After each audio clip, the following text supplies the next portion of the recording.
What's the matter, baby? What'd you do? Fall off? Daddy. All right. Just a minute.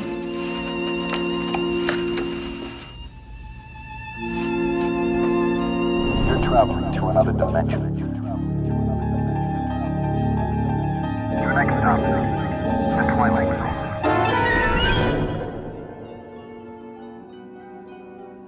Little Girl Lost explores every parent's greatest fear, losing a child.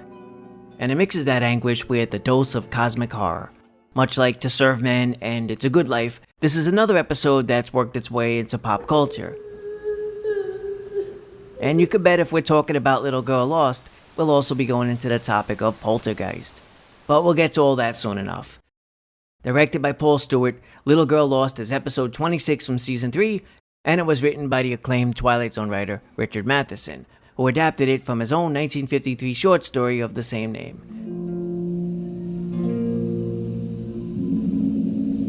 Missing one frightened little girl. Name Bettina Miller.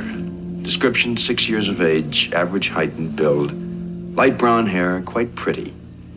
Last seen being tucked in bed by her mother a few hours ago. Last heard, aye, there's the rub, as Hamlet put it. For Bettina Miller can be heard quite clearly, despite the rather curious fact that she can't be seen at all. Present location? Let's say for the moment, in the Twilight Zone. Little Girl Lost has a very relatable setup. We're introduced to a mother and father, Chris and Ruth Miller. They're awakened by the sound of their daughter crying. This is a situation most every parent has gone through at some point. In this case, our backdrop is a typical suburban setting, complete with a cute barking dog named Mac. But from the onset, we're thrown right into one of the darker corners of the Twilight Zone. Tina's parents can hear her crying for help, but she's nowhere in sight. Chris, where is she? And with that, Chris calls his friend Bill for help. Bill just so happens to be a physicist, so who better to offer insight on this bizarre situation? She hasn't been kidnapped. Tina's here. But she's not here. From here on out, the episode is a tense and desperate search to find the missing little girl. Little Girl Lost manages to accomplish a whole lot with just one confined location and a small but solid cast. The father here is played by Robert Sampson, who appeared in countless television shows throughout the years, such as Gunsmoke, The Outer Limits, and Star Trek. But Little Girl Lost wouldn't be his first journey into eerie territory. Oh, I'm sorry, Dan. I didn't mean to scare you. He also appeared in the 1985 cult hit, Reanimator. Oh, no, it's crazy. It just sounds as if she's... The mother here was played by Sarah Marshall, who also had television credits such as Alfred Hitchcock Presents, Boris Karloff's Thriller, and she showed up in Star Trek as well. So that's 2 for 2. You know who I am? Last but not least, we have Charles Aidman, who spent years working on stage, film, and in television. He even played a hell of a werewolf in an episode of Voyage to the Bottom of the Sea. Aidman was a Twilight Zone veteran who appeared in the classic episode And When the Sky Was Opened. And most notably, he stepped in as narrator for the 1980s Twilight Zone revival. Oh, Bill, where is she? I'm about to lose my mind. Hold on, Ruth. She's breathing normally. She must be all right. Charles Aidman was easily the highlight for me. This is a grounded and nuanced portrayal. Throughout this insane scenario, the character of Bill remains the voice of reason for Tina's parents, which is something that's sorely needed because by the time Bill arrives, not only has their daughter gone missing, but even poor Mac vanished as well.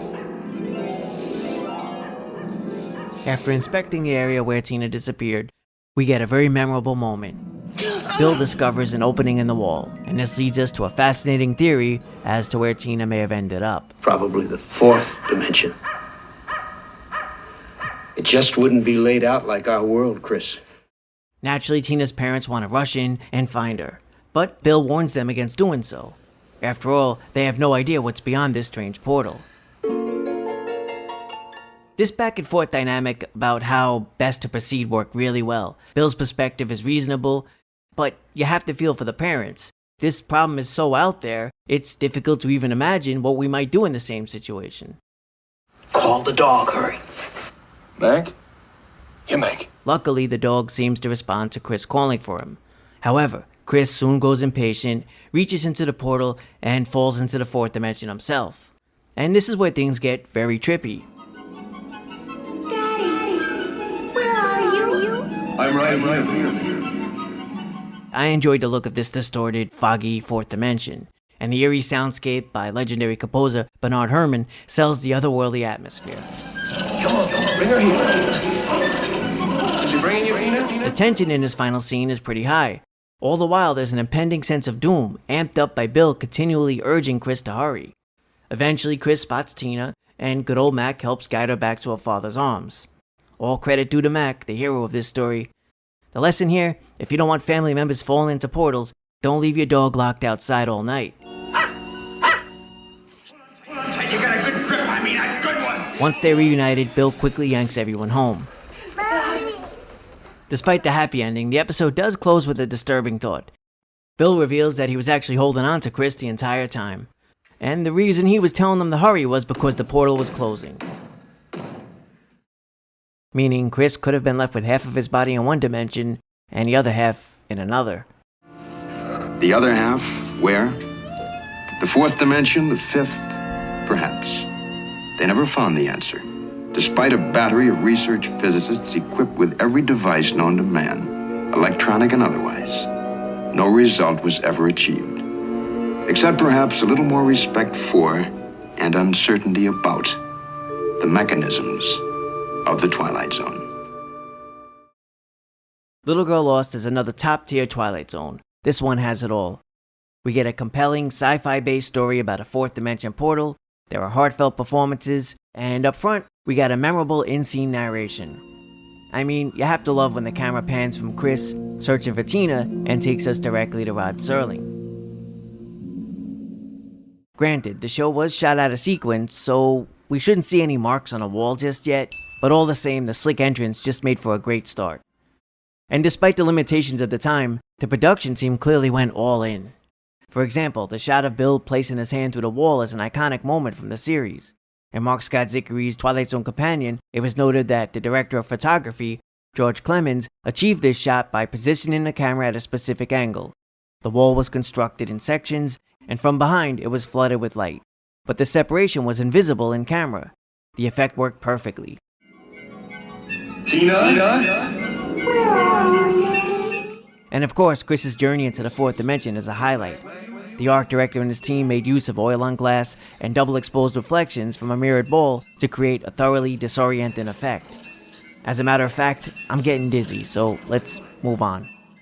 I mentioned earlier that this story is relatable. As a parent myself, this one hits hard. However, I actually first saw this when I was a kid, and back then, this was disturbing for different reasons.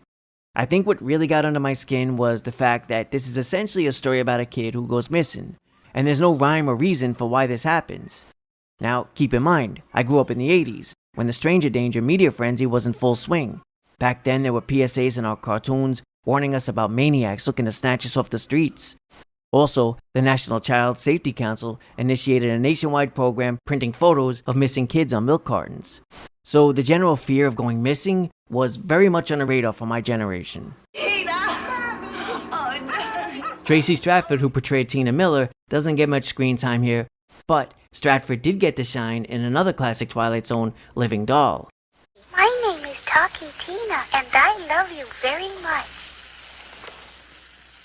There's a surprising amount of trivia related to Little Girl Lost, most of which centers around the writer of the episode, Richard Matheson.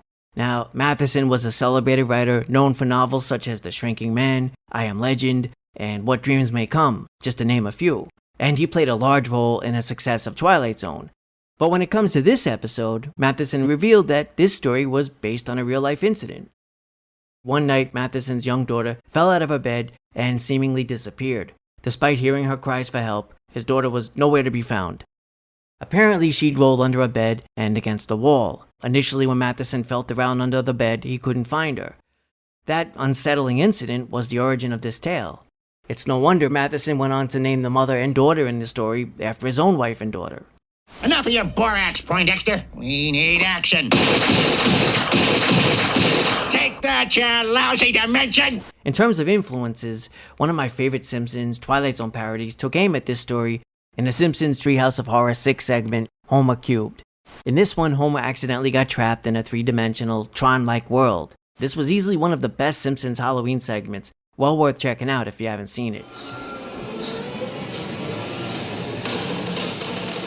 Lastly, let's touch on the topic of the 1982 Steven Spielberg produced Poltergeist. Clearly, this movie was heavily focused on the supernatural realm. Despite all of the terrifying ghostly encounters and face peeling, there was some key similarities to Little Girl Lost. In Poltergeist, young Carol Ann was dragged into another dimension. Her voice was still heard throughout different parts of her home, and her family desperately tried to get her back. Over the years, Richard Matheson certainly wasn't silent when it came to this subject. In a 2011 interview, when he was asked about his feelings on Poltergeist, Matheson responded as follows. Well, Poltergeist was inspired by one of mine, and I never got credit for it. I had one of those old videos of the Twilight Zone episode of the little girl that goes into the fourth dimension through the wall of her bedroom. They sort of used that idea and made their own concept of it. It was as if you were going to step on her. I tend to side with Matheson on this point, and I think there's definitely room for discussion when it comes to this issue. Fast forward years later to the development of Real Steel, a sci-fi action blockbuster starring Hugh Jackman.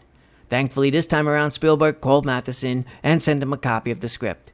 According to Matheson, Spielberg straight up asked him, "Does it resemble your script for Steel?" Matheson told him it did, and they paid him money for it, which he also stated they probably wouldn't have done otherwise. I think it's fitting that Matheson received credit for Real Steel, and it suggests that there likely wasn't bad blood between Spielberg and Matheson. After all, he and Matheson collaborated on the Twilight Zone movie, and they went as far back as 1971's Duel, which was written by Matheson as well. There it is.